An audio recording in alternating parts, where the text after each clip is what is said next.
2030 तक you will on nothing but you will be happy. मतलब आपका अपना कुछ नहीं होगा, आपका अपना शरीर भी नहीं होगा। कैसे? शरीर में ठोक दिए वो सुइयां, अब शरीर में लगाएंगे वो चिप यहाँ पे, फिर वो एलन मस्क की चिप आ रही दिमाग में लगाने वाली। मतलब आपका शरीर भी आपका नहीं। इंसान को रॉबोट बनाने की तैयारी कर रहे हैं क्या? भाई आप पुरानी वीडियो उठा के देख लीजिए, आपको अभी अगर हम कुछ चीजें दिखाएंगे ना आपको समझ में नहीं आएगा। आप हमारे सीआरपीएफ के भाइयों से पूछ लीजिए, सीआईएसएफ वालों से पूछ लीजिए, पुलिस वालों से पूछ लीजिए, इवन हमारे एडवोकेसी प्रोफेशन के अंदर आर्टिफिशियल इंटेलिजेंस और रोबोटिक्स आ रहा है।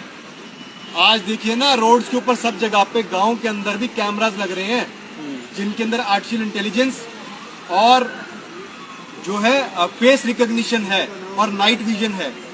इन कैमरास के माध्यम से सारा काम जो ट्रैफिक पुलिस के अधिकारी करते थे वो सारा काम उन कैमरास के थ्रू हो रहा है। तो वो सारा काम तो उनको मिल गया। अब क्योंकि ये 4th इंडस्ट्रियल रेवोल्यूशन है तो आर्टिफिशियल इंटेलिजेंस और रोबोटिक्स की वजह से लोगों को काम मिलना बंद हो जाएगा। लोग आएंगे सड़कों पे और लोग शोर मचाएंगे। उस शोर ना मचाएं इसीलिए आपके शरीर में लगा दिए वो रॉकेट एक के बाद एक, जिसके लिए सरकारों ने और प्रशासन के हर एक अधिकारी ने आपके ऊपर धक्का किया, जो कि एडवाइजरी और गाइडलाइन थी, जो कि सिर्फ सुझाव था। और फिर भी आपको दबाव दिया गया और कोर्ट के अंदर सुप्रीम कोर्ट में जाने के बाद में इन्होंने एफिडेविट दिया कि नहीं, हमने तो मैंडेटरी किया ही नहीं। वो जो वैक-3 है उसको मैंडेटरी किया ही नहीं। वो कहते स्वैच्छिक थी, लोगों ने अपने आप लगवाई। तो आप सब बताइए ना कि आपने अपने आप लगवाई कि आपके ऊपर दबाव दिया गया? बसों में चढ़ने के लिए, फ्लाइट में चढ़ने के लिए, आपको किसी दूसरे डिस्ट्रिक्ट में जाना है तो वहां जाने के लिए, आप जा रहे हैं हरिद्वार तो वहां पे एंट्री पे, आप गंगोत्री जा रहे हैं वहां एंट्री के ऊपर, आप किसी और टूर एंड ट्रेवल के पास जा रहे हैं वहां वो कहते हैं कि आपको ये देना पड़ेगा, आप फॉरेन ट्रेवल कर रहे हैं वहां आपको मांग रहे थे। तो आपको हर जगह दबाव दिया गया और बाद में जब सब लोगों के वो ठोक दी तो उसके बाद हाथ खड़े कर दिए। और अब ये लगा रहे हैं आपके 5G, ये लगा के माइक्रोवेव्स छोड़ के मिलीमीटर वेव्स को जिसको ये काम करता है, आपके शरीरों में कृत्रिम गर्मी का एहसास दिलाया जाएगा क्योंकि वो आपकी स्किन को पेनिट्रेट करेगी। और जब आपकी स्किन को पेनिट्रेट करेगी आप लोगों को लगेगी गर्मी, तो वो कहेंगे धरती का तापमान बढ़ रहा है। भाई उठा के देखिए ना पुराने पर्चे, इतने सालों का डाटा उठा के देखिए धरती कहाँ गर्म हुई है और कहाँ ठंडी हुई है। पूरा का पूरा एक क्लाइमेट स्कैम चल रहा है। अकॉर्डिंग टू यू कि नेचर वहीं के वहीं रहेगी, लेकिन ये सब कुछ कृत्रिम करेंगे, बनावटी। देखिए आपको एक प्रकार से अघोषित इमरजेंसी के अंदर ले जाया जा रहा है और सरकारें भी जो है उन वैश्विक सत्ताओं से बाहर नहीं जा पा रही हैं। उनका लगातार उनके ऊपर दबाव है। आप लोगों को अपने हक की आवाज खुद उठानी पड़ेगी, आपको बोलना पड़ेगा, नहीं तो वो लोग आपको हर प्रकार से जो है गुलाम बनाते चले जा रहे हैं। और अगर आपने नहीं बोला तो जैसे आज वो केमट्रेल कर रहे हैं, हवाई जहाज में केमिकल छिड़का रहे हैं, इन केमिकल्स के माध्यम से लोग बीमार पड़ेंगे। और वो बड़ी कंपनियां जो जी माफिया वाली कंपनियां हैं वो आपको कहेंगी वो केमट्रेल नहीं, वो कॉन्ट्रेल है, कंडेंसेशन ट्रेल, जबकि वो केमिकल ट्रेल है।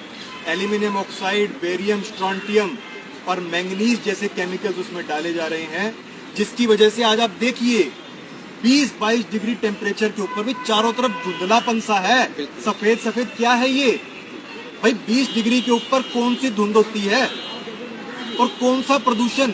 सुबह के 8 बजे, सुबह के 9 बजे, 10 बजे कौन सा ऐसा प्रदूषण हो रहा है? गाड़ियां तो ये बंद कर रहे हैं इस बहाने से, और उन गाड़ियों को बढ़ावा दे रहे हैं जो लिथियम पे चलती है, जिसका प्रदूषण बहुत ज्यादा है। लिथियम पे आ रही है। तो ये एक प्रकार का क्लाइमेट स्कैम चल रहा है। आप लोगों को घरों में बंद करने की साजिश है और आपको कंट्रोल करने के लिए टीवी, मोबाइल और अखबारों का इस्तेमाल किया जाएगा। जैसे कि आपके मोबाइल में 2 साल तक लगभग कॉलर ट्यून चलती रही थी, आपकी जानकारी के बिना, आपकी इजाजत के बिना पैसा आप दे रहे थे, फिर भी कॉलर ट्यून उन कंपनियों की चल रही थी।